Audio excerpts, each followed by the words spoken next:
I think it's important. First ever episode, really come out of the gates flying. So that's why I think we should open with a joke. A joke of the day. Related to the story. Do you have a joke? So yeah, I do actually. Okay. So this is going to be a nautical story Typical. that we're telling today. I know. Shocking turn of events living in Atlantic Canada. So I figured I'd open with a little sea joke. Okay. What is it? Why? So the tuna asked the salmon a question, and the salmon. Wait, did I say the tuna asked the salmon the question, or vice versa? Have you thought of this joke already, or is this like on the fly? Well, I have like a word in mind that is in the punchline that I'm going to build the joke around, and I haven't gone there yet, so we're just going to do it. Well, the tuna asked the salmon. Okay, so the tuna asked the salmon a question about, it could be anything. What do you think what do you think the tuna should ask the salmon about? Fish. Because they're... Yeah. So, okay, no, that doesn't work. Could we do something else? Candles? Yeah. Okay, so that works. So the tuna asked the salmon to go to the store and buy candles. Tapered candles. And what candles? Tapered? I don't know what that means. What's a tapered candle? Like it tapers up. Like a stick candle. Candlestick. But it's like fat in the bottom, thinner in the bottom. I think we're lucky if we have 2 people listening to this right now, and I think it's like dropping as we speak. I'm going to get to the punchline. Okay, so the tuna asked the salmon to go to the store and get candles, and the salmon brought home the wrong candles. Do you know why? No. Because the tuna wasn't Pacific enough. So it worked with my tapered joke, but that's fine. Did it? Yeah, because he went to the store to buy candles, and the salmon was expecting tapered candles and came home with candle blocks. Well, welcome to the first ever episode of Footsteps of Folklore, everybody. My name is Alex. And I'm Svea. Do you want to... Because the podcast was kind of your idea. And Was it? don't worry. Yeah, you brought it up first. Awkward. I know. So, and don't worry, we'll get to the story sooner than later. Because we all know it's everybody's favorite when the hosts just talk about unrelated stuff for the first 45 minutes of the episode. Well, I mean, long story short, we're always listening to podcasts and we're always doing stuff outside together, whether that's hiking, camping, exploring, whatever it may be. So we wanted to combine those 2 things. And for a while, we had the idea of recording podcasts on location, kind of telling stories of the places we were visiting. And then we realized that was way too much work. And also just takes away from the experience. It does. Especially after, our big adventures where we're out hiking for 8 to 10 hours and the last thing you want to do is get to your tent and set up some podcast gear. No, that sounds awful. Yeah.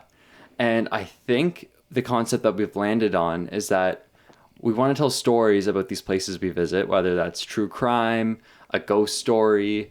I guess it doesn't have to be dark always, but I feel like a lot of stories Folklore. It could be like just like a legend or a myth or something cool that happened. Yeah, like whatever story kind of tickles our fancy about these places we visit, whatever kind of appeals to us.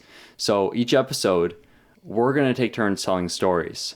Whoever's turn it is to tell that story is going to pick a place we visited either together or by our lonesome and tell the other person. And hopefully the other person hasn't heard it and you guys haven't either. So just a little bit about us. My love for the outdoors really all comes from mountains. So for the last 4 or 5 years of my life, I have been writing a hiking guide for the mountains that we have here in Nova Scotia. If you're familiar with Nova Scotia at all, you're probably listening to that and you're thinking, Nova Scotia doesn't have mountains. What the heck are you talking about? Which is totally a fair comment. I get that a lot. So I grew up here in Nova Scotia and I love this place so much. But ever since I can remember, I've had this lifelong obsession with mountains. With that in mind, I would kind of gravitate towards doing hikes in Nova Scotia that, a lot of people wouldn't consider them mountains. But for me, they kind of scratched that itch I had to climb mountains. Throughout my whole life, I would kind of do this, explore these places we have that have cool look-offs. And as I grew older, I would kind of compile all this information. So I had this like growing list of hikes I would do that kind of gave me mountain vibes. And then, I would slowly start to find stories and other information that would go along with it. I was in my early 20s. I'm 27 now. And I was like, you know what? I should put all this information into a book. So I came up with a big list of hikes I wanted to be in the book. And long story short, for the last 4 or 5 years, I've just been slowly going through this list when I have time, hiking them, doing a lot of research on different stories in different places, and slowly writing a hiking guide. And it's been an incredible experience. It sounds crazy looking at my life now, but at the time I had no real interest in hiking or camping. What a great time to be writing a hiking guide. Well, that's the thing. It wasn't even about being outside. It was just about this love for mountains I had. But then obviously, the more I traveled around the province, Airbnbs are pretty expensive. So it's like, yeah, you're going to get a tent to sleep in because it's cheaper. And then I just slowly learned to love, camping. And hiking was the same deal. You start doing more trails, harder trails, and you just fall in love with it.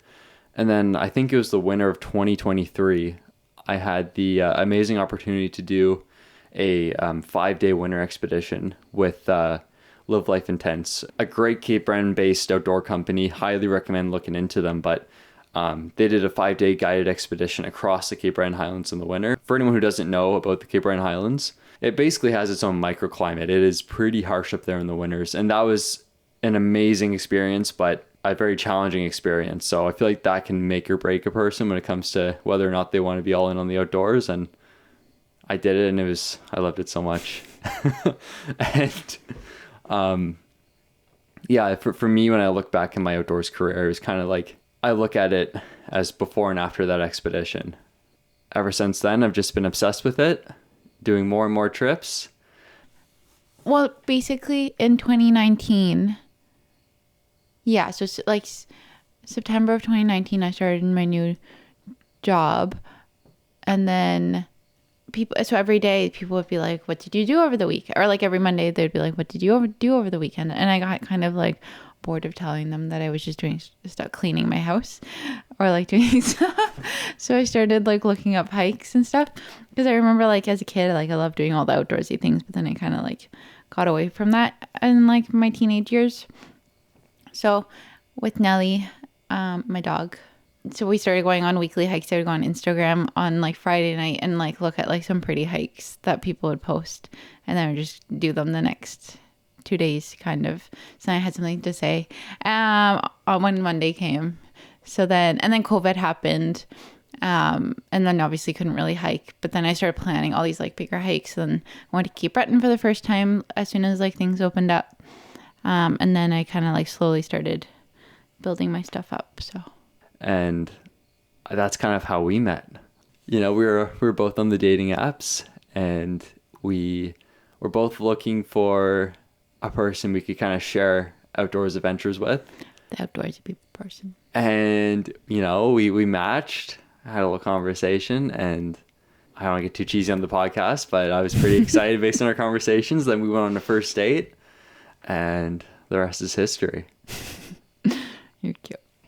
We've been together for a year now, and we've done so many like incredible trips together. Yeah, so many. So many. We've crammed so much into the last year, and it's been so incredible. I think that's kind of why we wanted to do this a little bit. It was like we're doing all these things, and it's like a memory book. Exactly. Yeah, it's just a great opportunity to kind of dive further into these amazing places we visit. So I think that's more than enough about us. Okay, so I picked this story because it's very exciting to me for a few reasons. One, it's going to be featured in my hiking guide. Two, it was a very organic find. As in, I stumbled across this while I was out there. So this wasn't... There's like a plaque. There's a plaque. Okay. Yeah. Where I learned all about this story. I think it's a really fun story too. And three, we are very close to it right now. Yes. Probably about less than an hour away from where this story took place. Yeah. Which is pretty fun.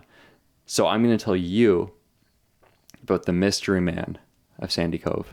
The mystery man? The mystery man. Have you heard of this? I think you mentioned it very briefly once. But no details? No. Good. No, I don't. At least I don't remember them. Okay, good. I'm very excited to tell you this. Okay. Well, are you going to talk about where Sandy Cove is? Yeah. Okay. So just to give context as to where this story takes place, it takes place on the Digby Neck, which is a huge peninsula we have here in Nova Scotia. To give you guys a visual about what it looks like, it's 60 kilometers long, but its width at its most, I don't think surpasses 3 kilometers. So it's a very long, narrow strip of land going out into the ocean. And there's some islands at the end of it too that have ferries that connect it. So it's a really cool area to explore. It passes through a whole bunch of fishing communities, a lot of beautiful coastal scenery. It's a world-renowned whale watching area. Have you gone whale watching out there? No, have you? Yeah. Oh, yeah. Yeah. Yeah, I think you told me. So Briar Island, which is the furthest island that's a part of the Digby Neck. I remember my mom growing up, we didn't have the most money, but she loved taking us on little family trips. So we would always go somewhere local. So she would show us a map of Nova Scotia and she'd be like, you guys pick where to go.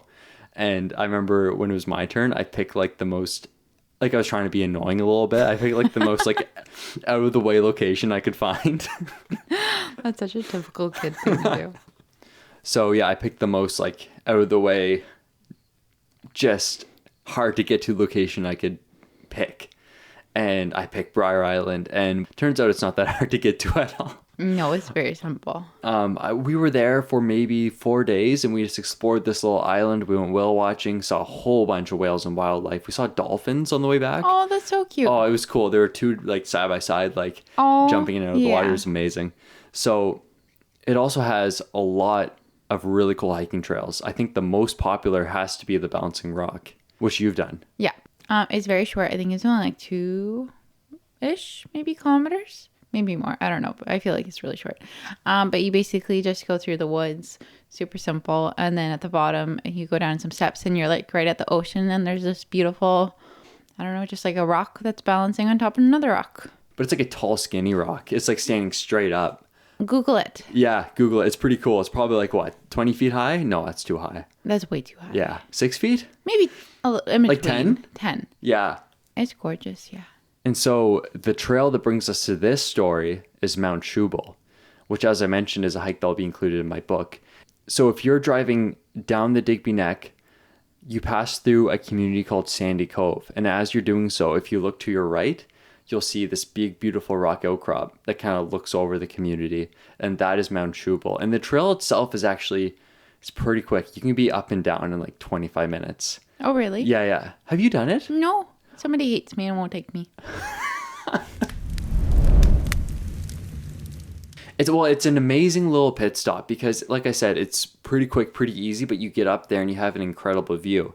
So if you look to your left, you can see the actual like Sandy Cove, which is a little inlet, and it's just dotted with these little fishing wharfs, a lot of just beautiful old homes. And then if you look to your right, you have a beautiful view of the Bay of Fundy. And you can't see it, but just out of sight behind the tree line is Sandy Cove Beach, which is where this story takes place. Am I going to be too scared to go? Because I really want to go to Sandy Cove Beach. I don't think so. There is a little bit of a spooky element, but it's not. It's an old story. Okay. It's more of a mystery than there's no murder. Oh, good. No ghosts. Okay, ready for the dramatic intro officially? Yeah. Okay, let's get into it. On the evening of September 7th, 1863, a large ship sailed up the Bay of Fundy. Locals along the Nova Scotian shore watched its lights with suspicion. A warship? Pirates? A merchant vessel? The truth of the ship would never be uncovered as it disappeared before dawn. What? It just disappeared? Intrigue. The next morning, and feel free to jump in at any point with like... Oh, don't you worry. Oh, she's gonna...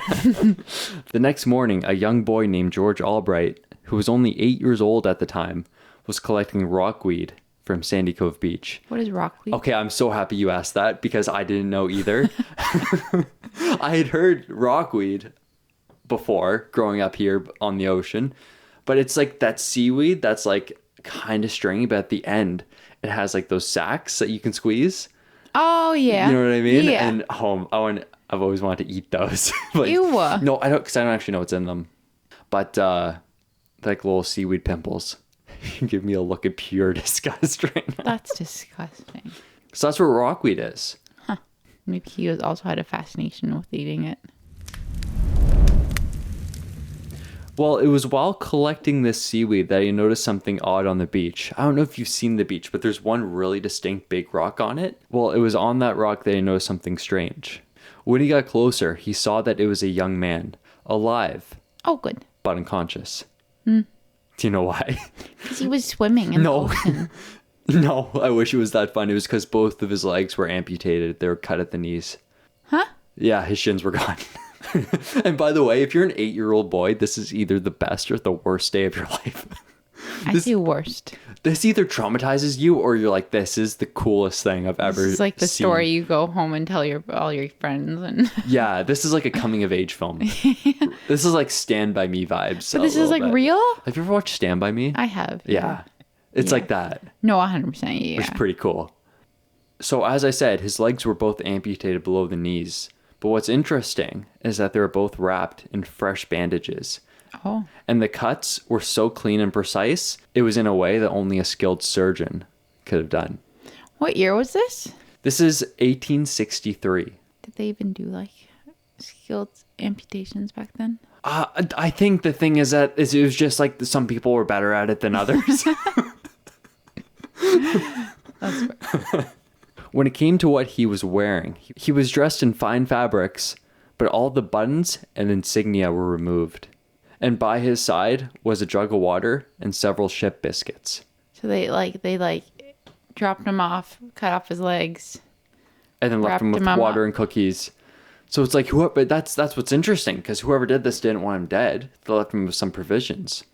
If they wanted him dead, they could have just dumped him overboard somewhere. 100%. The Atlantic Ocean. A lot of water out there. Well, yeah. Interesting. And we don't know who this person is at this point. Not yet. we- Not yet. That's the mystery. Well, this mystery man was then brought to the Albrights' home, where he was slowly nursed back to health.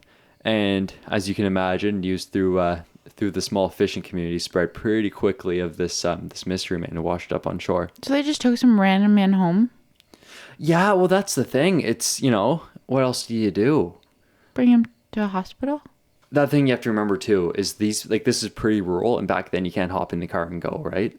They probably didn't have a hospital, to be honest. No, I'm sure like bigger cities and towns did, but out here I think there was just like a local doctor Yeah. who would probably do a lot of house calls. Yeah.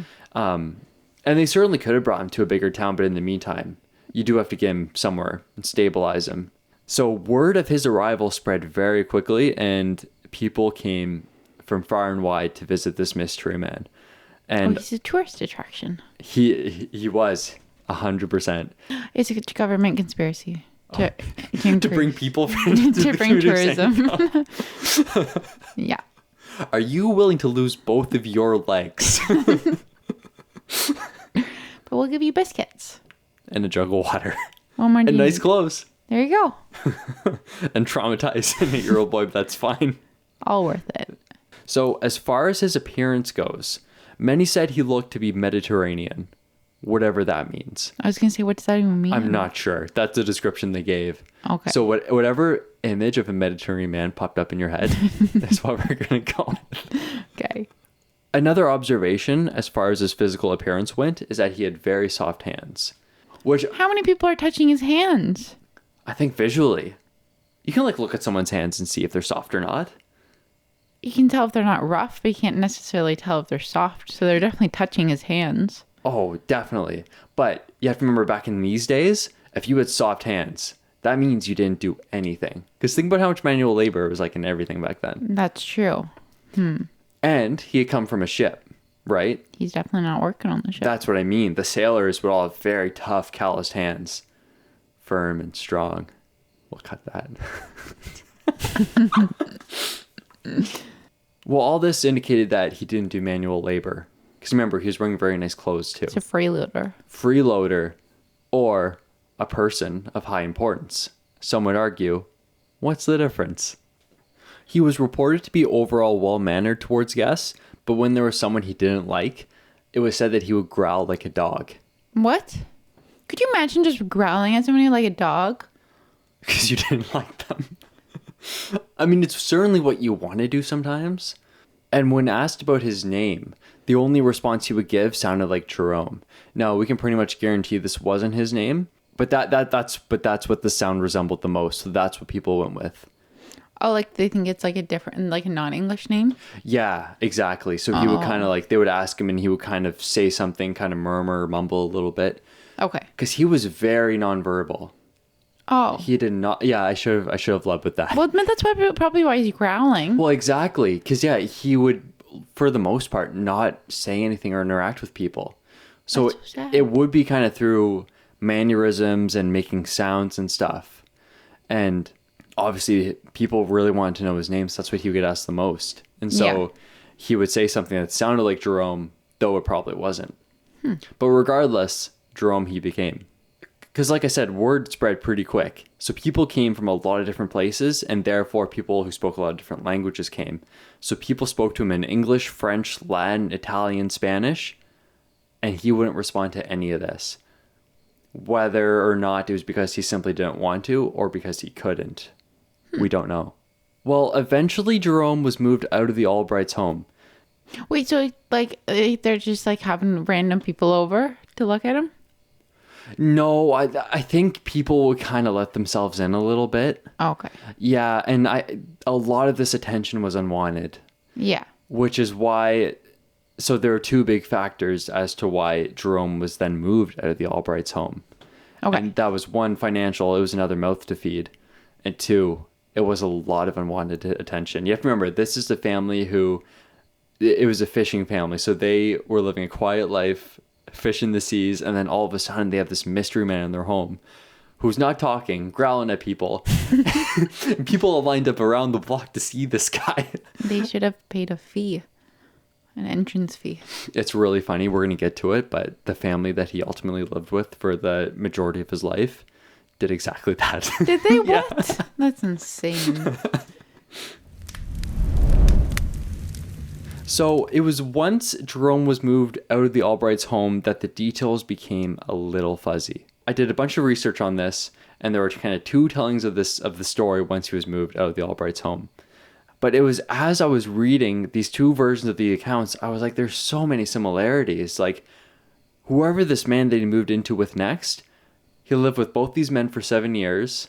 They both lived in the same area. So I was like going through and I was like, these stories are basically the same. But in one story, the guy's named John Nicholas. And the other story, he's named Jean Nicolas. And then I said it out loud to myself and I was like, oh, this is about the same person. It just shows, how like history, like as we tell it more and more, details get a little fuzzy. It's like telephone. Exactly. That's exactly what it is, being passed from person to person throughout the years. Yeah. And it's so funny because it's like this takes place in a French-speaking community. So it stands to reason this man that Jerome moved in with was originally named Jean Nicolas. But then as we like anglicized it. Yeah. Yeah. John Nicholas. Yeah. No, that makes sense. So for the sake of our story, we're going to assume this man is named Jean Nicolas. Well, it's not exactly clear how Jean Nicolas came to the story. Some people said that Jean showed up at the Albrights' home to visit Jerome. And others say that Jerome was moved out of the Albrights' home to the nearby community of Metegan, where Jean then found him. So whether or not Jean visited him or Jerome came to Jean, it's not exactly clear. But either way, what we do know is that Jerome ended up with Jean in the nearby community of Metegan. Jean himself seemed to have a pretty interesting backstory. So in the articles I was reading, it said he was a Corsican deserter. Are you familiar with the island of Corsica? No. So it's an island in the Mediterranean Sea, which is one of the territories of France. Oh, okay. I was looking at pictures. It looks absolutely stunning. Like if you can picture like a Mediterranean island with like these like colorful villages, like on the edge of cliffs, it's like super mountainous. Okay. It looks like gorgeous. Yeah. So anyway, I was reading that and it was like a Corsican deserter. Like why did he desert this island? So I started looking. Oh, deserter. And I was thinking like dessert, like as in like he made desserts from this like, place. Oh, that makes so much more sense. Gotcha. Yeah, so I was doing research on this island. I was like, why would he desert like a beautiful island in the Mediterranean Sea? Well, it turns out that this is, I'm not going to get too far into it because I'm not a historian. Really? Yeah, believe it or not. Wow. Yeah. So I don't want to misspeak because it's definitely not my area of specialty. But it's one of these islands that was kind of the center of a lot of wars and conflicts. So in other words, it changed hands a bunch of times. There's always been a lot of like unrest and turmoil throughout the island's history, which led to it not being the safest place. In the early to mid 1800s, there were thousands of murders on this island with a very small population. Oh. So I'm not sure if any of this is why Jean left, but it would definitely make sense. Yeah. No, that makes sense. Jean was deemed the right guy to look after Jerome because he was multilingual and spoke a lot of European languages. And because people assumed this is where Jerome came from, this is why Jean was ultimately chosen to be his caretaker. Jerome stayed with Jean for 7 years. While he would say mostly quiet, it was noted that he was a little bit of a ladies' man. I don't know exactly what that means, but How can he be a ladies' man if he's not talking? I think that's why they liked him. He was like quiet and mysterious. I mean, yeah. You don't have to listen to him talk, I guess. As long as he's nice looking. What more do you need? And I'll show you later. We do have a picture of him. Is he attractive? No, well, okay. For like the 1800s? Okay, well, that's the thing. The picture is from when he's an old man. Because he died in the early 1900s, so I'm guessing that's closer to when the picture was taken. Yeah, so then we don't know. We don't know. Because that would make sense if he was attractive, and like he didn't speak, and then he's like exotic, and like and people just are like mysterious, and they just come and look at him. and they're like, we don't have to listen to him talk. 100%. We love this. Well, we know he became favorites of Jean's wife, Juliette. And They have an affair. And stepdaughter Malin. Oh, you think so? Yeah. That would make sense because, oh my God, that's so easy to do because I don't know what Jean did for a living, but he's out plowing the fields or fishing the seas, and Julie just hops into that upstairs bedroom where he is, and he doesn't say anything. They just do their thing, and she leaves, and That's why they become favorites. yeah. But then there is also the note about how the stepdaughter Madeline loved him too, and then that's Complicated. gets complicated. So, We'll move on. we'll move on. But overall, it was, he seemed to live a pretty happy life with them. And speaking of the ladies, there was one day they received a visit from two mysterious ladies. And they went into his room, and they came out a short while later and simply said, he is doing well here. What? He is well here. No, that made sense. It just No, I think there's an exact quote, but I don't remember what it was. you didn't write it down. No. Fuck. Why not? I That's literally what one writes down. Quotes. I know I wasn't gonna include that at first because I read that, then I was like, oh, it's fun, but I don't think it's integral to the story. Then we were talking about there's a fun little bit about the ladies there, so I was like, I'll tell this really quick, but now I don't remember the exact quote. Well, something like that. It was something like that. Well, he still got visitors here, and people were abundantly curious and would constantly ask him questions about who he was and where he came from. While he would say mostly quiet, every now and again he would offer subtle clues about his past. Oh, it's like a riddle. Exactly. When people would ask about where he came from, he would say Trieste. Like sad? Does that name ring any bells for you? So that's actually a city in northern Italy. And when they asked about the ship that brought him in, he would say the words Colombo. Eventually, Jean's wife, Juliette, died from causes unknown. Oh. And after this, Jean moved back to Europe. So after being with the Nicola family for 7 years, Jerome was moved again. You didn't feel like moving to Europe too? I guess not. To be a little closer to the Mediterranean. I do wonder if that conversation was ever attempted to have with him. No. You don't think? No. Because everyone thought he was from Europe. But they're not going to pay for him to... Could you imagine how expensive that would cost? Should be cheaper because it doesn't have legs. Less room takes up. That's true. He was sent to a small community just north of Metegan to live with a husband and wife named Dedier and Zabeth. Don't ask me which is which. I don't know. Sabbath? Zabeth. Zabeth. I don't know which one's the husband and which one's the wife. Zabeth is the girl. You think so? Yeah. Dedier. Like- Dedier and Zabeth. I actually do have a couple of Acadian friends, and I meant to text them before recording this to just get confirmation on the pronunciation and also who's who. Zabeth sounds like Beth, you know?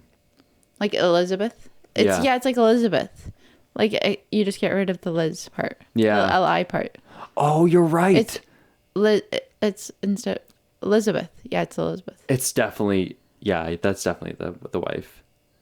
Well, either way, he was sent to live with Dedier and Zabeth Camo as well as their children. Since he was unable to work due to his injuries, He would spend winters by the wood stove and summers in the fields reading books in several different languages. That's not a bad life. No, in my notes, I wrote in all caps cozy because I Yeah. figured you'd appreciate that lifestyle. Yeah, oh my God. Just what a dream. It's kind of the dream. Yeah. Have all your expenses paid for. You're just You just read. living the coziest life possible, truly. Yeah. This is a really fascinating detail, though, and I don't know. I want it to be true, but I don't know if it is.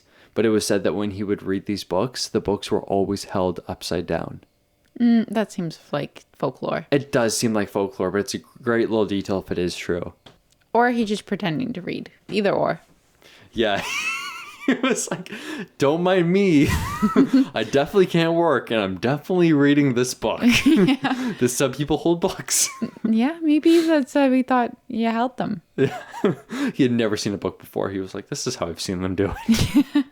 Although he was overall said to be very kind, he was known to be temperamental as well, and would often give in to bouts of rage, remorse, and despair. Despite this, though, he would always soften around the children of the household. And that's something that came up too when he stayed with the Albright family, is that when kids would visit him, he would really soften to these Aw. kids, which is very sweet. That was very sweet. I like that. And remember earlier, you asked why the Albrights didn't just charge people to come in and see Yeah. Jerome. Well, this is exactly what the Camots did. They would charge people to come in and see this mystery man. They're smart. Well, Jerome certainly didn't seem to mind that they would charge to come in and see him, and he remained there peacefully until his death on April 15th, 1912, spending his days as a silent member of their family. When everything was said and done, he had lived with them for 42 years. Jesus. Are you ready for the theories? Yeah. The first thing that was kind of put forth is that he was a sailor who attempted mutiny. What's that? So mutiny is basically when a sailor would try to take hold of a ship, take over a ship, I guess. So typically it'd be like a sailor, he would like get a couple of fellas together and be like, hey, let's take over the ship, take everything that's No. worth anything false. on it. Moving on. Well, you don't like this theory. No. Why? Because he's not a sailor. Right. But the one thing I will say is that if he was a person of importance, which many people have said he was, that means he would have much more influence over the other sailors on the ship. Yeah, but why would you want to run the ship or whatever? Well, a lot of the time it would be, you could either just straight up take what's on the ship for you, if there's a lot of valuables on it, or, Yeah, but he's already wealthy. well, everyone knows rich people don't want more money.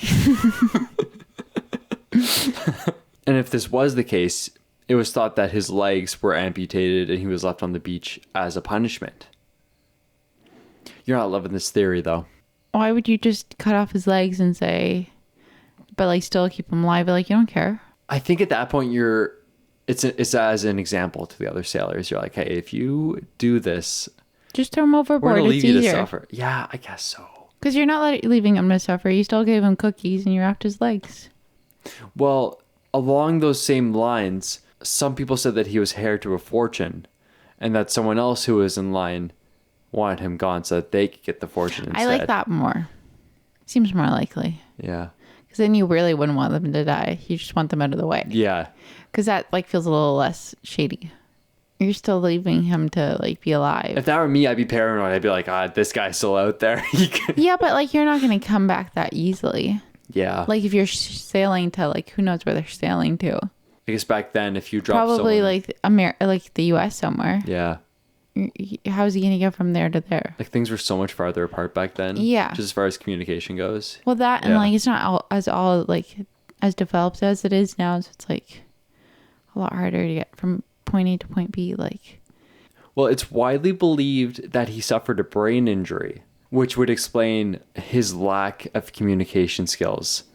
Because remember, he was nonverbal pretty much his whole life. You have to remember how much physical trauma this poor guy went through, right? He had his legs amputated. He was left on the rocks where, because when they found him, I didn't mention this, but when they found him, he was hypothermic. He was suffering from exposure. Oh, okay. So, and this is the 1800s too. Medical technology is obviously nowhere close to where it is today. So the amount of trauma he went through, it's not unlikely. And it's also widely believed that he suffered from PTSD from all this as well. Oh, yeah, that makes sense. Probably why he's growling at people. remember I said he would he would have these phases of where he would get angry and depressed. And, I think a lot of that could be related to PTSD or the brain injury or both. So it definitely seems likely that is the case. It seems more likely that he just couldn't communicate versus not being able to. Yeah. Or not wanting to. Yeah, because at some point you'd probably learn. Like, if you can speak the language, you'd pick up the language. Exactly, yeah. Yeah, because initially people were like, oh, he just doesn't want to talk to us. Yeah. But now it seems like he really just couldn't.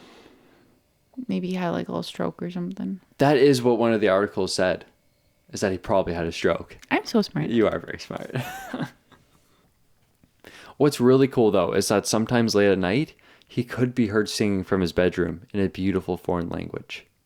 In 2008, a Yarmouth-based historian named Fraser Mooney Jr. published a book on the case, actually, and it was called Jerome, Solving the Mystery of Nova Scotia's Silent Castaway. And in this, he put forth another theory, which is pretty intriguing. He reports that in 1859, in Chipman, New Brunswick, a young foreigner fell through some ice. He then developed gangrene in both of his legs following this accident and had to have them amputated. He became locally known as Gamby, likely because upon awakening, he kept calling for gamba, which is Italian for leg. I don't know if I pronounced that right in Italian. Okay. So Gamby, much like Jerome did here in Nova Scotia, became too much of a burden for the local townsfolk. So they said that they paid a passing schooner captain to simply sail him across the Bay of Fundy and leave him on the shores of Nova Scotia, therefore making him someone else's problem. Oh, I was like, why is he from New Brunswick? But that, yeah, of course. They could come across the Bay of Fundy. Interesting. You couldn't just bring him to the next town? Yeah, but then I think it's too local. The people from the town over did what? So, like, well, he's saying that a young foreigner fell through the ice. Yep. Is that, like, recorded somewhere? It actually is. I'm glad you asked that. There are official government documents talking about someone named Gamby. So there is a little bit of truth here. Okay. I could see that. Yeah. So this is in a report. But, like, why would they have wrapped his legs, like, if it's, like, not a new injury? Because, like, that, like, makes that theory no longer true. Well, it's actually really funny that you bring that up because you're not the only one to kind of call out this theory. There's a Canadian journalist and broadcaster named Noah Richler, and he actually called out Fraser's book on this, calling it speculative and fiction. So a little bit of drama there, kind of. Yeah. But still, it's not impossible. There are a lot of similarities between these two stories, right? You have a foreigner who doesn't speak the language. In both cases, you have this person who doesn't have legs. And hypothetically, that could happen. Yeah, I feel like this person found a story that was similar and just, like, made it work. The other thing I will say, you have to remember, he was found on the Nova Scotian shores in 1863. Yeah. This incident in New Brunswick happened in 1859. So it is pretty close together. And how many people are in the Maritimes in that era who lost both their legs? And can't speak English and can't or speak French. English. So it is actually pretty intriguing. Yeah, but then again, just the wrapping of the legs is weird. But you do have to remember, too, how many details get lost to time, right? Some things get added, some things get left out. So who knows if they were fresh? They could have not been. Yeah, that's true. Yeah. So could they be the same person? Well, speaking of Jerome in the media, in 1994, Canadian film and television director Phil Comeau, not related to the actual Comeaus from what we can see from this story, released a feature film, and it won 15 awards internationally. Oh, wow. Yeah, about Jerome. Regardless of all this, we don't know much about Jerome, but we do know he was real. Through these documents, we have a picture of him, and today in Meteghan, you can actually find a tombstone simply saying Jerome, which is where his body currently lays. Well, that's spooky. I don't like that. So, as far as his real name, what happened to him, and where he came from, will always be one of the countless mysteries lost to the sea.